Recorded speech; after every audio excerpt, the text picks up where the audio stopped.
Alô, galerinha, tudo bom? E aí, semana passada, né, nós aprendemos sobre as vitaminas, os alimentos, não foi isso? E sobre a obesidade infantil. Hoje eu trouxe um texto que vocês já conhecem, que vocês já leram, que vocês já responderam as questões, mas eu trouxe ele novamente, que o nome do texto é Adeus Batata Frita, não é isso? É uma entrevista de uma nutricionista que ela responde umas questões sobre alimentação saudável. Tudo bem? Então, eu vou pedir para vocês lerem novamente, para a gente debater na sala de aula. E a atividade, né, para vocês fazerem vai ser essa aqui, ó. Essa daqui, que fala um pouquinho, né, sobre esse assunto, né? Um texto puxa o outro. A alimentação adequada e saudável é um direito fundamental de todas as pessoas. O consumo variado e harmonioso de alimentos é essencial para uma boa qualidade de vida, para prevenir doenças e para o desenvolvimento físico e intelectual. Observe a pirâmide alimentar baixa. Então, por que eu trouxe essa pirâmide alimentar? Porque em ciências nós aprendemos, né, sobre as validades, né, os alimentos estragados, as vitaminas dos alimentos, não foi isso? As proteínas, quais são as proteínas, né, de cada alimento. Então eu trouxe essa pirâmide aqui para vocês dar uma olhada. Você vai observar essa pirâmide aqui, essa pirâmide alimentar, e vai responder essas questões daqui de baixo, né? Dos alimentos observados na pirâmide acima, quais você mais consome? Então você vai observar e qual é o que você consome mais. Quais você não costuma consumir? Também você vai observar e vai colocar aqui. Segundo, os alimentos que você mencionou no item A da atividade 1, que é esse aqui, estão localizados em que parte da pirâmide? Então a pirâmide tem cada parte aqui. Eu vou explicar a vocês direitinho. Em sua opinião, para uma alimentação saudável, existe um grupo alimentar mais importante ou menos importante que o outro? Converse sobre isso com os seus colegas. Então, essa daqui a gente vai falar na sala, mas esse daqui é para você responder. E a prova agora vai explicar um pouquinho, né, cada parte dessa pirâmide. Vamos lá?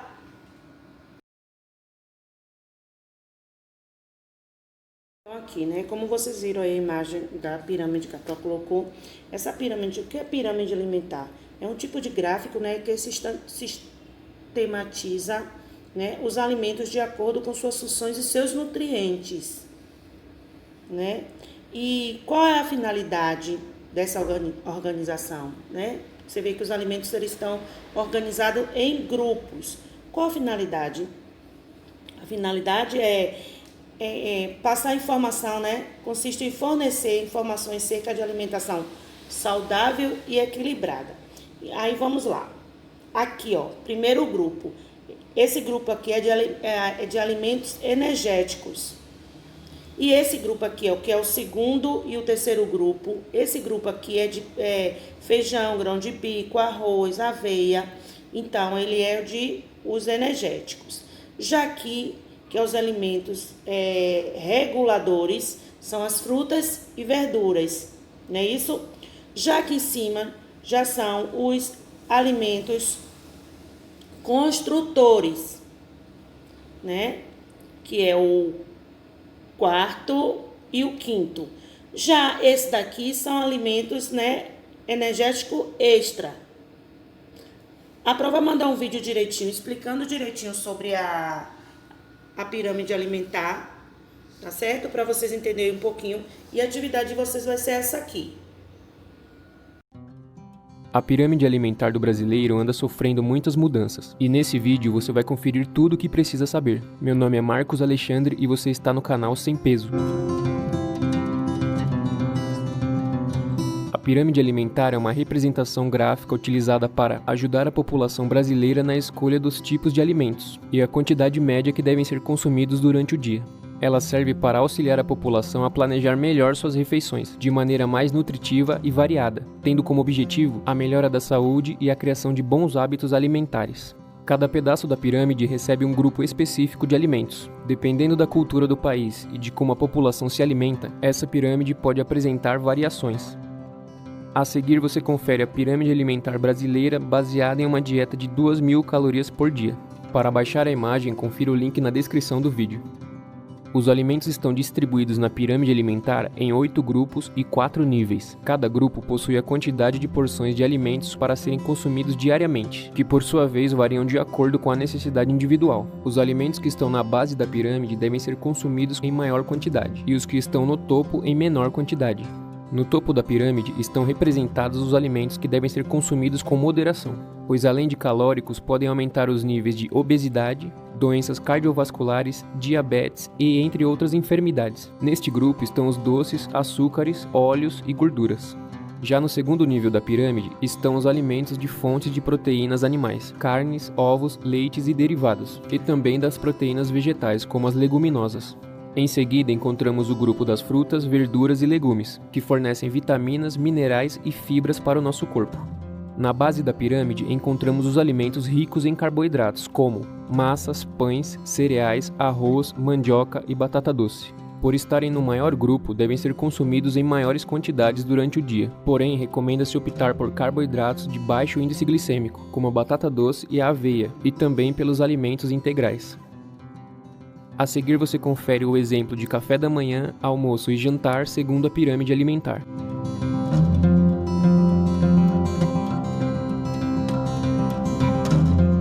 Lembrando que isso não é uma regra a ser seguida, é apenas uma representação criada para ajudar a maior parte da população, que não se encaixa em grupos específicos, que não praticam dietas mais restritas e específicas para cada estilo de vida, e em caso de dúvidas, sempre consultar um profissional.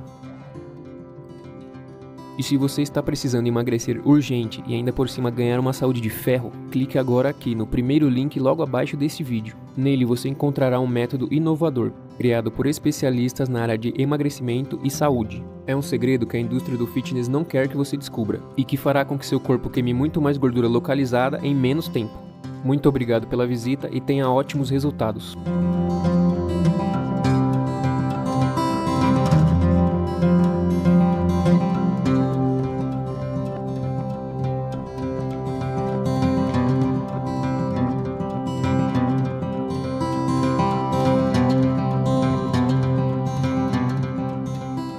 Nossa aula de matemática, vamos continuar com porcentagem. Foi? Mandou um vídeo explicando direitinho e explicou a atividade, explicou na live também. Que foi a atividade de vocês, foi assim, não foi isso? 15 sobre 100, como é que a gente vai fazer? Descobrir a porcentagem. Todo número multiplicado por zero é o quê? Zero. Então, a gente cancela esse zero aqui e multiplica. 1 vezes 15 é igual a 15. Aí, esse sinal aqui, a gente aprendeu que o nome é porcento. Já está falando que é o 100, não é isso? Então, a gente vai colocar 15%. A atividade de vocês hoje é só essa questão 2 aqui, ó. Escreva na forma de fração decimal. Então, tá aqui 8%. Você sabe que esse sinal aqui, ele significa o quê? 100. Então, o que você vai colocar? 8 sobre 100. Daqui a mesma coisa, 55.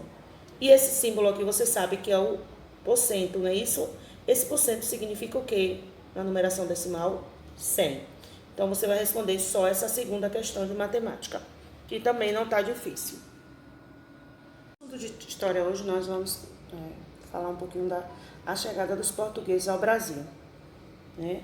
As viagens marítimas que os portugueses realizavam eram documentadas por um escrivão, né, e pelo comandante, que escrevia seu diário de bordo. Graças a esses, né, documentos, temos hoje descrição importante sobre a viagem de Dom Pedro Álvares Cabral, né, a sua chegada às novas terras, do outro lado, né, do Oceano Atlântico. No ano de 1500, Dom Manuel, o rei de Portugal, preparou uma esquadra com 13 navios para ser, né, comandado por Pedro Álvares Cabral, né, com o objetivo de fazer uma viagem às Índias. Então, a esquadra de Cabral chegou ao Brasil e tomou posse das terras antes de prosseguir até o Oriente. Viajou aproximadamente 45 dias até chegar à nossa terra, né? No dia 22 de abril de 1500, no local que hoje, né, corresponde ao estado da Bahia. Então, a atividade de vocês vão ler. Vou mandar um vídeo para vocês também sobre esse assunto e vocês vão ler essa página, vai ler todo, e para responder essa página aqui, ó, assinale a alternativa correta. O escrivão documentava as viagens marítimas que os portugueses realizavam. Então, você vai ler direitinho e vai assinalar só a correta. A próxima questão é: agora reescreva corretamente a frase incorreta, tornando verdadeira. Então, a frase que está incorreta, você vai escrever direito, colocando da forma certa. Bem? O segundo: por que os habitantes da Nova Terra foram chamados de índios?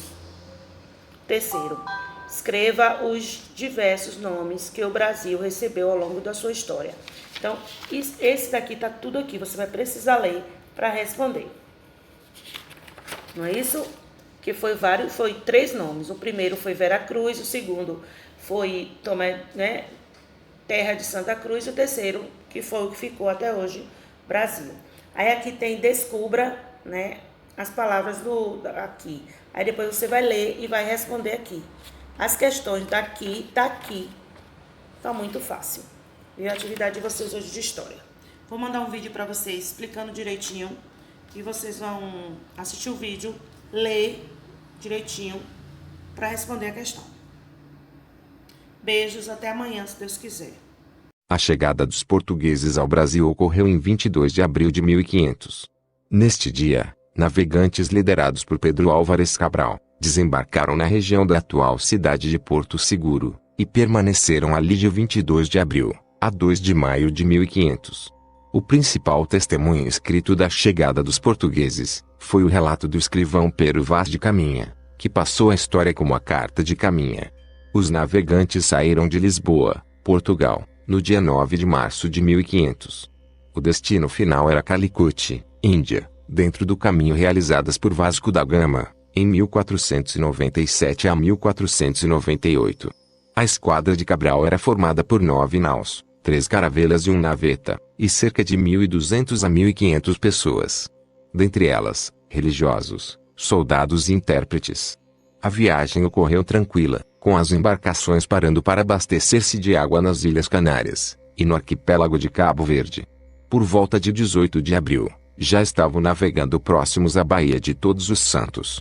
No dia 21, os marinheiros avistam plantas como o botelho e o rabo d'asno, ou rabo de burro, e, na manhã seguinte, veem aves como furabucho, sinais inequívocos de que havia terras nas proximidades. Mais tarde, divisaram um monte e o chamaram de Pascoal, por ser época da Páscoa. O território foi batizado de Ilha de Veracruz, pois inicialmente, pensaram que se tratava de uma ilha. Posteriormente, Caminha a nomeia como Terra de Santa Cruz, sinal que Cabral e os demais capitães perceberam que era um continente. Dia 23 de abril foi a vez de um dos capitães, Nicolau Coelho, desembarcar acompanhado de alguns homens. Na praia esperavam cerca de 20 indígenas da etnia Tupiniquim. Na manhã seguinte, as embarcações aportam e 2 indígenas são levados a bordo. Segundo Caminha, ambos ficaram impressionados com as galinhas e indicaram que haveria ouro em terra. Por fim, em 26 de abril, Pedro Álvares Cabral desembarcou com os religiosos e ordenou que se erguesse um altar onde foi celebrada uma missa. Em 1º de maio, a cerimônia se repetiria, acompanhada de uma procissão. Dia 2 de maio, os barcos levantaram âncoras e partiram em direção às Índias, deixando na costa 2 degredados. O retorno de Gaspar Lemos a Portugal, para alguns historiadores, reforça a ideia que o descobrimento do Brasil não foi intencional, e sim, planejado pelos portugueses. Gostou do vídeo? Deixe um comentário, compartilhe e inscreva-se no canal. Até breve.